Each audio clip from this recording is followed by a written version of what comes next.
Joining us this week for Know Your Enemy, we've got Eric Ruby from PHNX Sun Devils. It's been a couple years, man. We had this matchup, a lot in the Pac-12. Had it, a couple years ago. Jordyn Tyson's on the team. A lot of ties between these two teams. And as we were talking about before we got on here, interesting week for y'all with the Sam Leavitt news. I mean, we got shady betting sites putting Kenny Dillingham at the top of the LSU coaching search. What's going on out there? We'll start with that. Man, what's going on is I'm thinking back to last year and I really wish we played last year. I felt like that would have been a lot of fun. But B, maybe I'm stalling and I don't want to talk about Sam Leavitt because that is definitely the news that I would say shocked, including like us that are like very close to the team.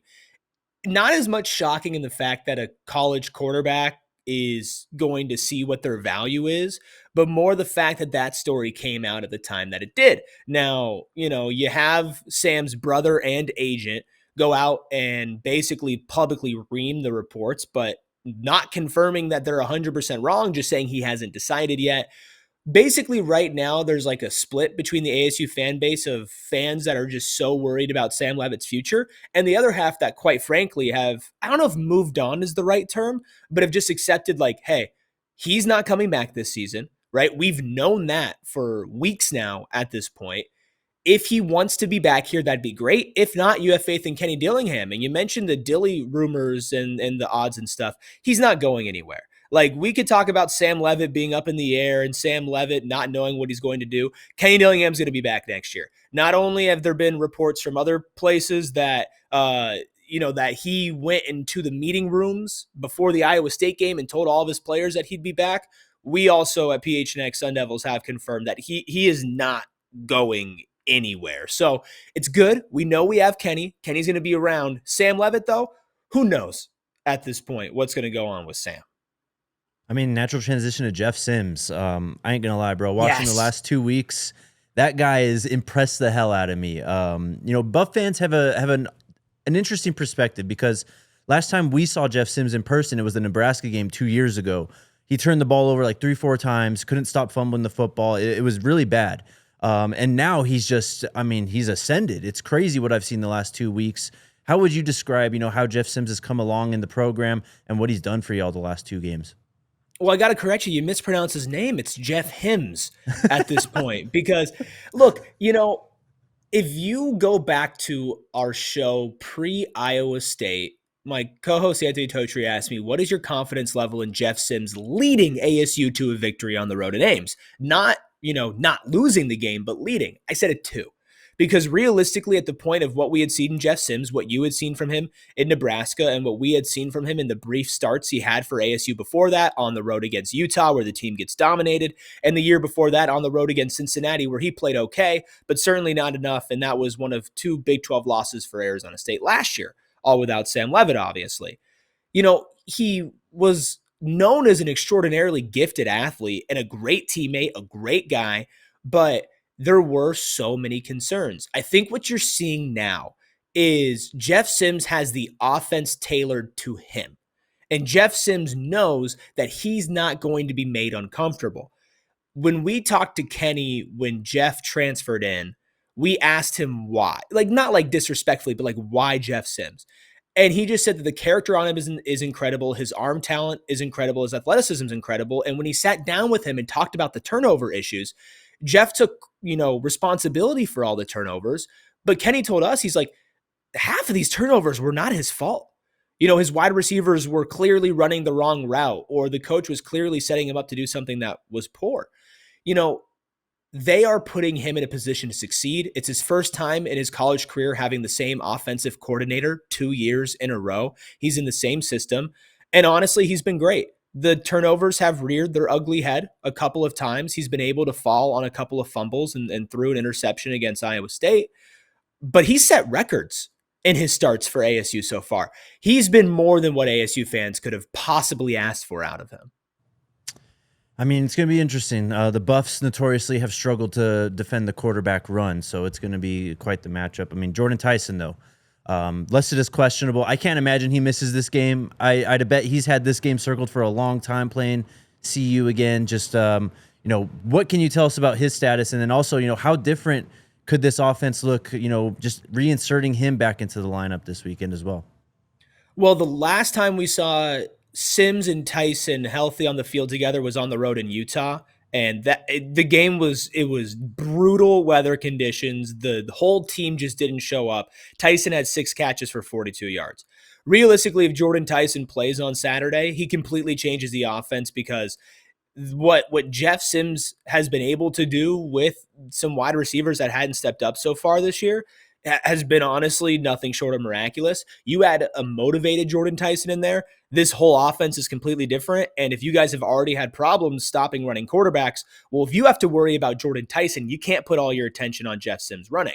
So him playing, I think, takes ASU from what should be favorites in this game to, I think, heavy favorites, even on the road. In a beautiful stadium, by the way. I love your guys' stadium. His availability, though. If you asked me at the beginning of the week, I'd say he wouldn't play. The first day at practice, he was moving very gingerly, very slowly. He's been out for a long time. Second day of practice, he was moving about 5 times as quick. He was looking about as close to full speed as you could imagine running some of these routes, which was honestly shocking to a lot of us because it came out of nowhere. Part of me has come to terms with the fact that, and maybe it's coping, that I'm like, I don't think we'll see Jordyn Tyson play until Arizona, if we see him play at all, considering the fact this guy is going to be a top 5 pick in the draft, and he has a soft tissue injury. We know across sports those things rear their ugly head. But the way that he's been prepping the last few days of practice and the way that he's looked, he's listed as questionable. I would say I'm now probably 55% he does play, 45% he doesn't. I know this matchup means a lot on paper for Jordyn and obviously for the team too. You got to win out to make the Big 12 championship. But this staff has been very good at stopping players from getting in their own way. And I think if there's any chance that he's putting himself in danger out there on Saturday, he won't take the field, even though there's a lot of meaning for him out there. To the other side of the ball, I mean, you guys lost Xavier and Alford not too long ago. I mean, one of your better players defensively. But again, watching y'all the last 2 weeks, the secondary just flies around. You have Abney making the game-sealing pick last week as well. How much has that loss, losing Xavier and Alford, how has that affected the secondary? Just going against Julian Lewis, that Colorado's going to sling the ball around this weekend. Just your thoughts on that as well. The beginning of the year, ASU's secondary was the most disappointing unit on the team. And I think a really big part of that was losing X. Look, X was not only the guy that we marked as probably the best defensive player on the team, somebody who could have competed for an All-American spot, but also he was the emotional leader of this team. Every single game last year, he gave the pregame speeches. Cam Scattaboo, Sam Leavitt, Jordyn Tyson, Kenny Dillingham, wasn't any of them. It was Xavier and Alford. So at the beginning of the year, ASU had one of the worst passing defenses in the conference, like a bottom 4.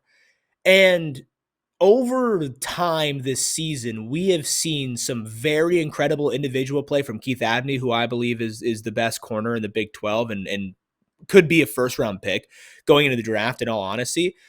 But you've seen stepping up from Washington State transfer Adrian Boogie Wilson. He's played awesome. I think even if X was there, they would end up actually rotating minutes considering how well he's played. You've got Kindred Breedlove, Montana Warren at that nickel spot. Those two guys have been holding it down really great as well. And Javen Robinson has had an up and down season. He's gotten burned a couple times, but overall, he's been really solid. They're not statistically the best team, and I think part of that is how this defense is called. It's a very bend, don't break defense, and our rush defense is one of the best in the conference. So you kind of, as an offense, you have to pick your poison against that. You end up throwing the ball more, putting up more yards on this team. But they step up when it's timely. You mentioned a pick from Keith Abney. Go back to last year, a pick from Javen Robinson against BYU to seal the game that you needed to win to compete for a conference championship. This is a secondary that makes big plays, and it's one that bends and doesn't break. I wouldn't be surprised if you guys have a good passing game on Saturday, but I'd be shocked if we turned around and said that was enough to power you to a win with how this defense steps up when it actually counts, especially in the red zone. I mean, a young quarterback, it's going to be one of the matchups to watch this weekend. Last one for me, Eric. What happens? What has to happen for Arizona State to win? I mean, fill in the blank. They win if what? They win and they don't turn the ball over.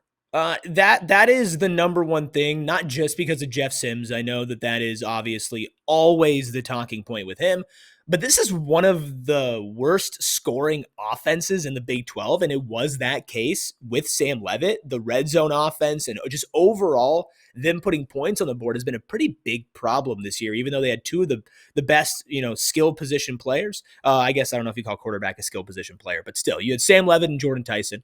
And you know, it's been frustrating to watch. And when they hand other teams opportunities, it seems to be a close game. This is not a team that's dominating, right? They beat West Virginia by 2 at home, right? They lost to Houston at home. So if they give you guys multiple opportunities on the road to gain any momentum, I'm not sure that they score as much as they need to win. That being said, confidence level, I'm feeling like a good 85% chance that ASU wins this game because they have something to play for. And honestly, they don't lose close games if it is close. They have this weird clutch gene where they always step up. So don't turn the ball over. Don't let you guys get momentum on the road, because as great as Jeff Sims has been, if Jeff is forced to throw the ball on the road, that can be a recipe for disaster. So that to me is the number one thing. Going to be very interesting, man. Can't wait. It's been a minute since we played. It's been long overdue, so it's going to be fun. Eric, just let the people know where they can find you and all your work, man. Yeah, if any Colorado fans want to come harass us, obviously we're on that same schedule, that 5 days a week, including coverage of the game as well. We'll actually be doing a live watch along. We do that for all road games. So if you want to come talk crap, we're all for it. I think it's been very proven. PHNX Sun Devils is all for the beef. So if you want to come check out that, PHNX Sports is a YouTube channel. Obviously, we'll do a pregame, a postgame show. We have coverage, live shows during the week. Obviously, all part of All City, so it's a very similar layout to what you got going over here at DNVR Buffs. And it's the same through the offseason. So if you want to keep up to date what's going on with Sam Leavitt, Kenny Dillingham, Jordyn Tyson, what new recruits and transfers ASU gets, you can check us out there. I'm also on the PHNX Suns show. So if you want to do a little Nuggets Suns beef, if anybody's interested in that, obviously you can check us out as well. Always some good, fun, healthy competition between our two cities and our two branches of the company. So it's super fun to be able to connect like this and hopefully bring some Colorado trash talkers over to the chat. Absolutely, bro. Let's get after it. It's we don't really have much to play for other than bragging rights, especially when it comes to y'all. So it's going to be fun this week and really appreciate it, man. Yeah, no problem. Had a great time.